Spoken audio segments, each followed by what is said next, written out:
The storm struck the Texas plains like the wrath of an angry god, turning the autumn evening into a maelstrom of wind and lightning that sent cattle huddling against fence lines and sensible folks diving for shelter. Caleb Thornfield pulled his hat low against the driving rain as he made his final check of the barn, ensuring his horses were secure before the worst of the weather hit. At 35, Cal had weathered more storms than most men twice his age, but it wasn't the elements that had carved the deep lines around his gray eyes or left the jagged scar that ran from his left temple to his jaw, a permanent reminder of the day his world had burned along with everything he'd ever loved. The barn offered blessed relief from the howling wind, and Cal shook the water from his coat as he moved through the familiar space, checking stalls and securing loose boards that rattled like bones in the gale. He'd built this place with his own hands after the fire when starting over seemed impossible, but staying still felt like dying. It was here in the sanctuary he'd created from his own need for peace that he found her, a small figure huddled in the corner of an empty stall, shivering beneath a tattered cloak that had seen better days. At first glance, she looked like a child, maybe 12 or 13, with dark hair plastered to her skull and clothes that hung like rags on her thin frame.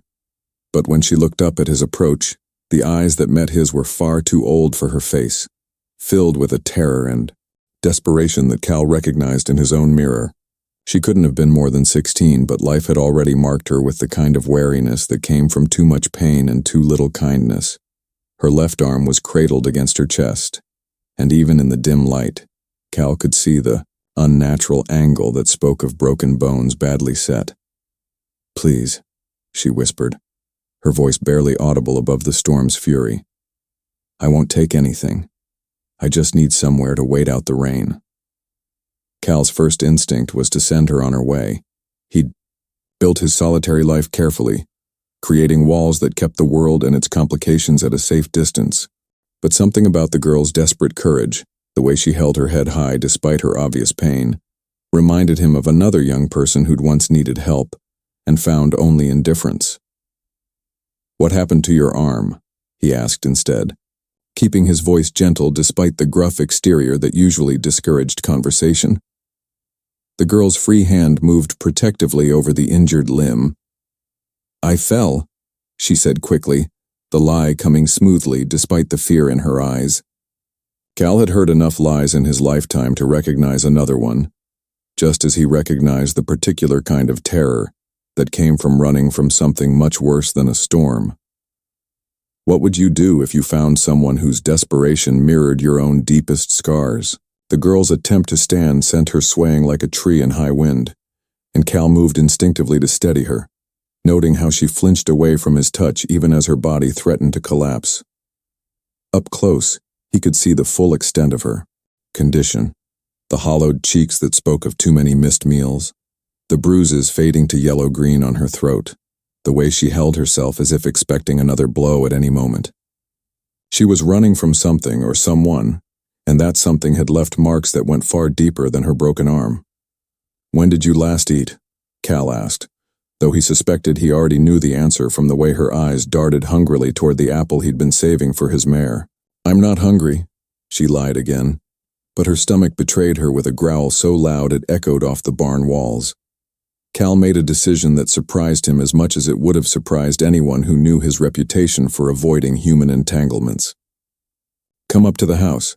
Get that arm looked at and some food in you. Storm's not letting up anytime soon." The girl's eyes widened with a mixture of hope and suspicion. "I can't pay you," she said carefully, "and I won't do anything." She trailed off, but Cal understood the implication, and it made his jaw clench with anger not directed at her. "Nobody's asking you to," he said firmly. "I'm offering. Shelter from the storm, nothing more. Take it or leave it." For a moment she wavered, and Cal could see the internal battle playing out across her expressive features, the desperate need for help warring against hard-learned caution. Finally, Cecily won. "Thank you," she whispered. "I'm Isabella, but most folks call me Izzy." Cal nodded toward the barn door, where lightning continued to illuminate the chaos outside. "Caleb Thornfield. And right now, getting you out of this weather is more important than formal introductions." The journey to the house was treacherous, with Cal keeping one steadying hand near Izzy's good arm as they battled through the wind and rain. She stumbled twice, but each time she caught herself with grim determination, as if accepting help was a luxury she couldn't afford. Cal's farmhouse was modest but well built, designed for function rather than beauty, and as they burst through the front door, he was struck by how long it had been since another person had crossed his threshold. "Sit," he instructed, pointing to a chair near the stone fireplace. "I'll get the fire built up and see about that arm." Izzy perched on the edge of the chair as if ready to bolt at the first sign of danger, her eyes taking in every detail of the room. The single place setting on the table, the neat stack of books beside a worn armchair, the absence of any feminine touches that spoke of a man living alone by choice rather than circumstance. "You don't have to trouble yourself," she said as Cal busied himself with kindling. "I'll be gone as soon as the storm passes." Cal paused in his work, studying her pale face in the growing firelight. "Where will you go?" The question seemed to catch her off guard, and for a moment her carefully constructed composure cracked. Somewhere. Anywhere that's not." She stopped, biting back words that might reveal too much. Cal recognized the look of someone with nowhere to run, and no one to turn to, because he'd worn that same expression in the mirror for months after his own world had collapsed. "Well," he said finally, returning to the fire. "Storm's likely to last through the night. Plenty of time to figure out tomorrow when it gets here." The simple act of caring for another person awakened something in Cal that he'd thought permanently buried beneath layers of grief and self-imposed isolation. As he gently examined Izzy's arm by lamplight, noting the clean break that would heal properly with the right care, he found himself remembering skills he'd learned during the war. How to set bones, dress wounds, offer comfort to those who'd lost everything. Izzy endured his ministrations with stoic silence, though he could see the pain in her tight-pressed lips and the way her good hand gripped the chair arm until her knuckles went white. "It's a clean break," he told her as he fashioned a proper splint from strips of wood and cloth. "Should heal fine if you keep it immobilized. How long ago did this happen?" 3 days, she admitted, then seemed surprised at her own honesty. "Maybe 4. Hard to keep track when you're walking." Cal's hands stilled. "You've been walking for 4 days with a broken arm?" The matter-of-fact way she nodded, as if such endurance was perfectly normal, told him more about her circumstances than any explanation could have. "Where did you start from?" Izzy's eyes darted away. "Town called Millbrook, about 60 miles north." Cal knew Millbrook, a hard place full of harder people, where the law was often more of a suggestion than a rule. If she'd walked 60 miles with a broken arm, whatever she was running from was worse than pain, exhaustion, and starvation combined. "Whoever you're running from," he said quietly as he finished securing the splint, "they're not welcome here. This is my land, and I decide who stays and who goes." Something in his voice, perhaps the absolute certainty of it, or the way his scarred face had gone hard as granite, seemed to reach her. For the first time since he'd found her, Izzy's shoulders relaxed slightly.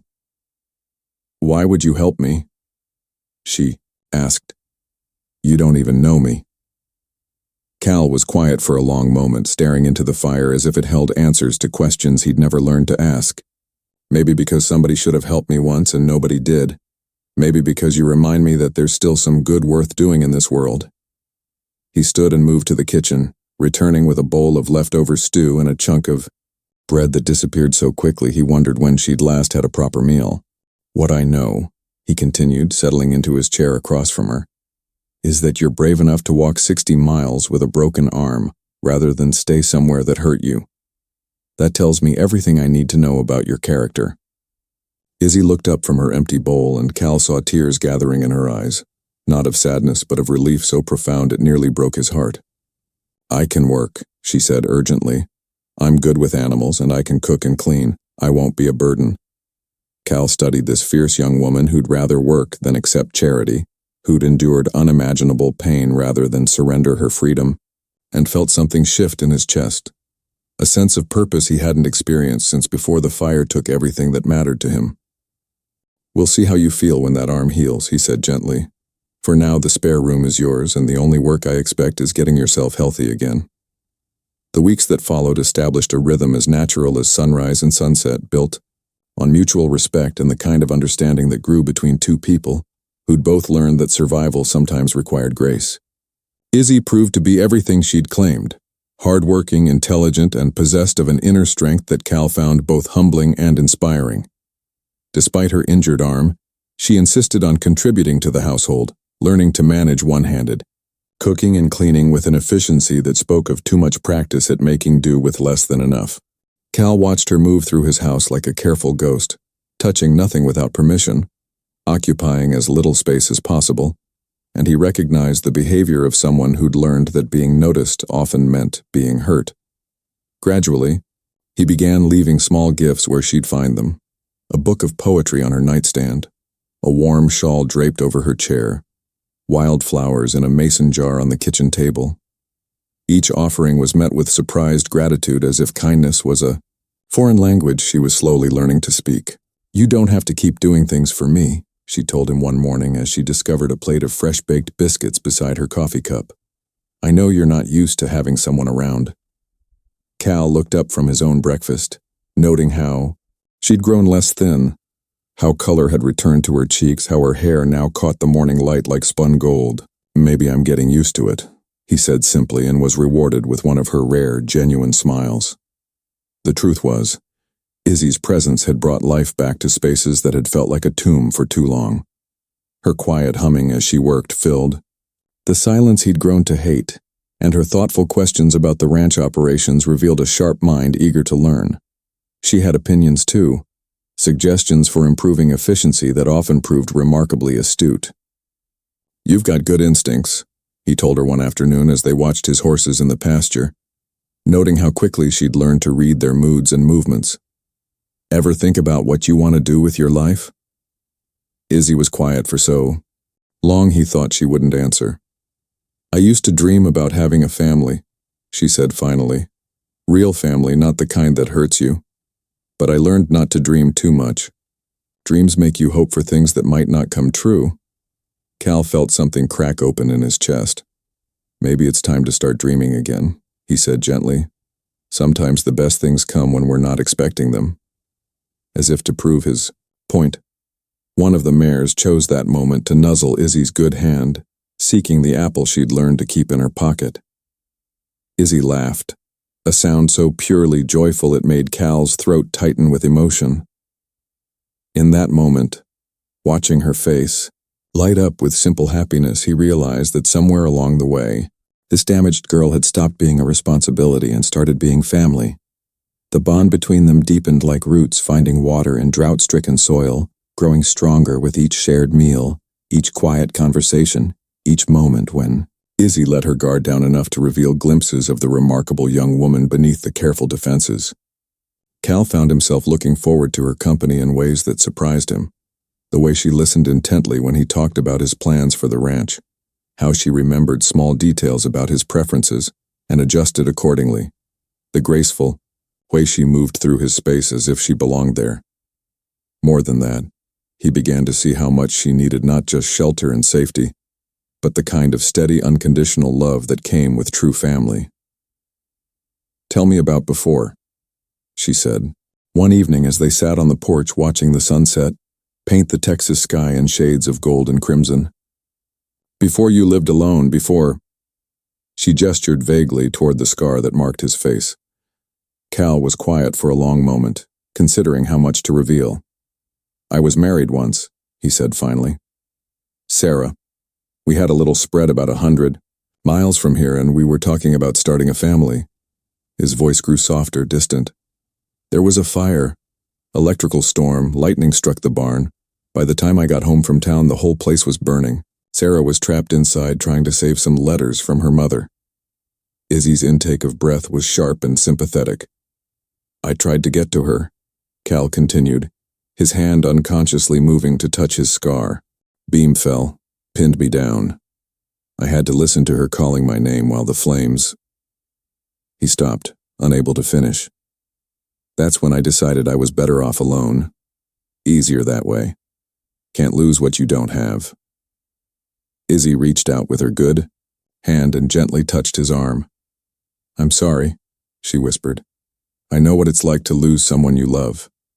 The simple gesture, the understanding in her voice, broke through defenses Cal had spent years building.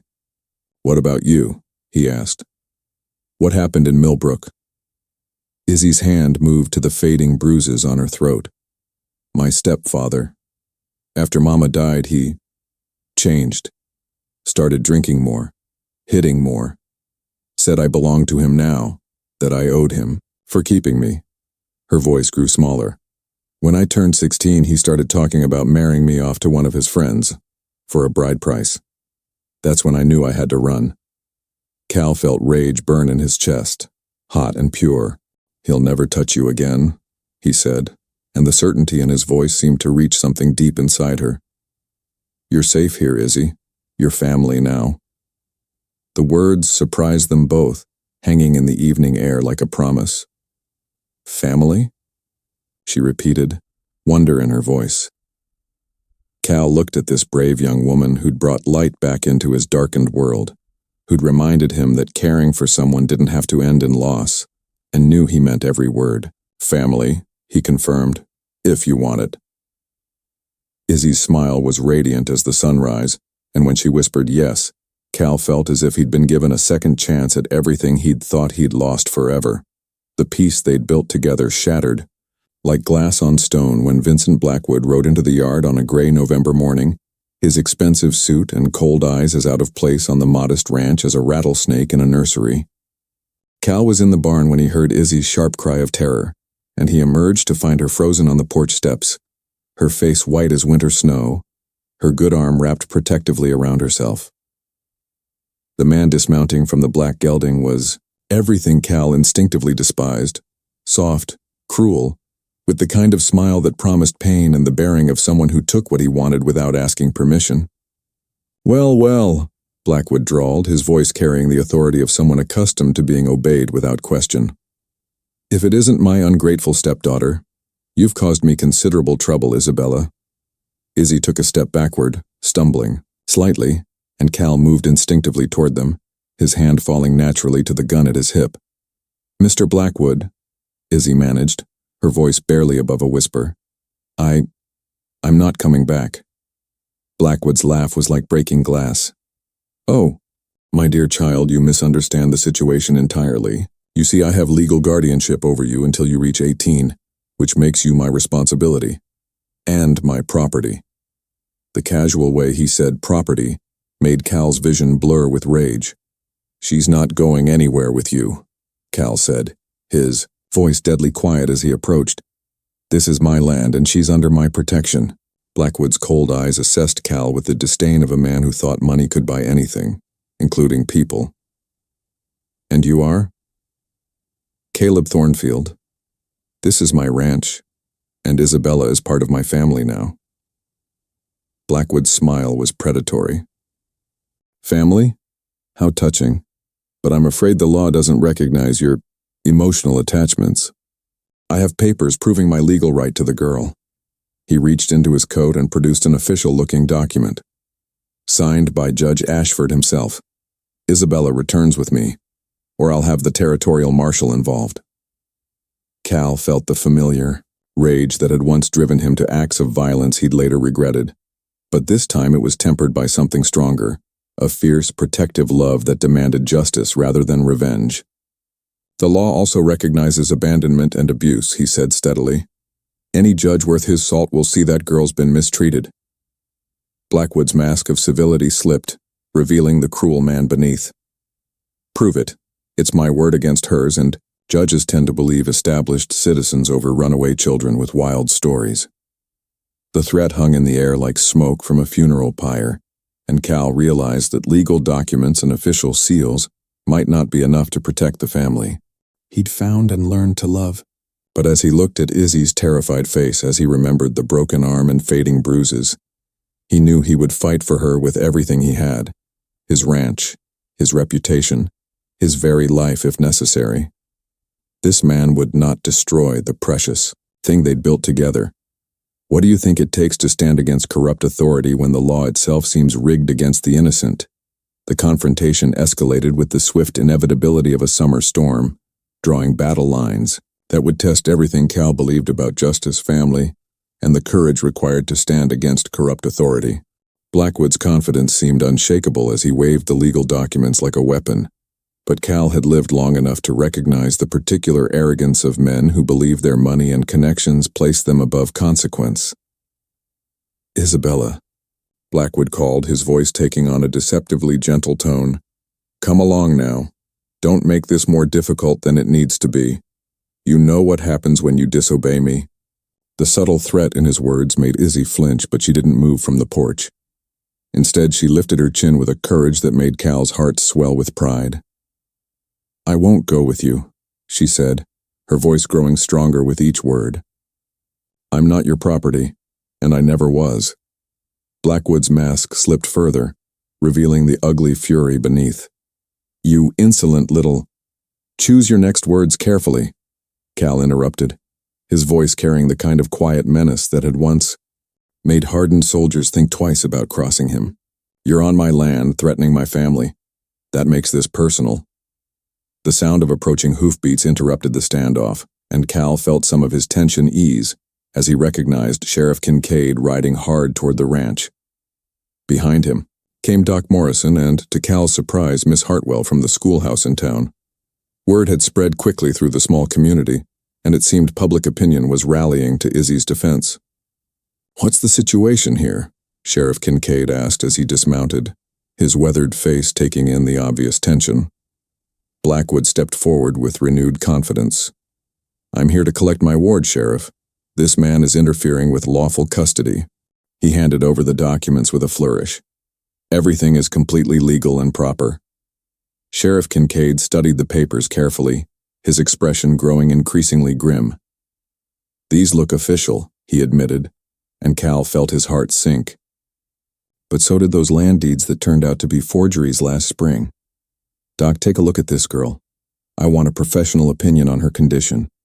Dr. Morrison approached Izzy with gentle professionalism, noting the careful way she held her recently healed arm, the faint bruising still visible on her throat, the telltale signs of someone who'd endured systematic abuse. "This young woman has been severely mistreated," he announced, his voice carrying the authority of medical expertise. "Recent fracture to the left arm, evidence of repeated trauma, signs of prolonged malnutrition. In my professional opinion, she's been the victim of ongoing abuse." Miss Hartwell stepped forward, her school teachers bearing lending gravity to her words. "I've also taken the liberty of sending a telegram to the territorial capital, inquiring about Judge Ashford's authority to grant guardianship over a minor from another county." The response was quite interesting. Blackwood's confident facade began to crack. "That's completely unnecessary. My authority is clearly established." Miss Hartwell's smile was sharp as a blade. "Actually, it appears Judge Ashford has been accepting bribes to sign fraudulent custody papers. He's currently under investigation by the territorial government." The revelation hit like lightning, and Cal saw hope flicker in Izzy's eyes for the first time since Blackwood's arrival. Sheriff Kincaid's hand moved to his gun. "Seems to me we've got ourselves a kidnapping attempt using forged documents. That's a federal offense." Blackwood's composure finally shattered completely. "You can't prove anything. I have rights." "The only right you have," Cal said quietly, "is to get off my land before I forget I'm a civilized man." Justice arrived not with fanfare, but with the quiet satisfaction of a community that had seen enough of bullies and decided to take a stand. Blackwood's threats and bluster crumbled in the face of overwhelming evidence and the united front of people who had chosen to protect one of their own. The forged documents that had seemed so threatening proved worthless when exposed to honest scrutiny, and the web of corruption that had enabled his abuse began to unravel with shocking speed. Sheriff Kincaid placed Blackwood under arrest for attempted kidnapping and fraud, while Doc Morrison provided detailed medical testimony about Izzy's condition that painted a clear picture of systematic abuse. Miss Hartwell's quick thinking in contacting the territorial authorities had exposed the broader corruption that made such abuse possible. ensuring that other children wouldn't suffer the same fate. "It's over," Cal told Izzy as they watched. Blackwood being led away in shackles, his expensive clothes and arrogant bearing replaced by the cringing posture of a man who'd finally met consequences he couldn't buy his way out of. "He can't hurt you anymore." Izzy's eyes filled with tears of relief and gratitude. "I can't believe it's really finished," she whispered. "I was so afraid." Cal pulled her into a gentle embrace, marveling at how this brave young woman had found the courage to stand up to her abuser despite years of conditioning that told her resistance was futile. "You were incredible," he told her. "The way you stood your ground, refused to be intimidated. That took more courage than most people ever find." The legal formalities that followed were surprisingly straightforward once the corruption was exposed. With Blackwood's guardianship proven fraudulent and his claims dismissed, the territorial court had no objection to Cal's petition for formal adoption. Doc Morrison's testimony about Izzy's condition, combined with character witnesses from throughout the community, painted a clear picture of a young woman who had found not just shelter, but genuine family. Isabella Thornfield, the traveling judge announced 6 weeks later in the makeshift courtroom above the general store. "Your adoption is hereby finalized. Mr. Thornfield, she is now your legal daughter in all respects." Cal felt his throat tighten with emotion as he looked at Izzy. His daughter now, not by blood, but by choice and love. She was crying openly, tears of joy streaming down her face as she threw her good arm around his neck in a fierce embrace. "Thank you," she whispered against his shoulder. "Thank you for giving me a family." Cal's own eyes were wet as he held her close.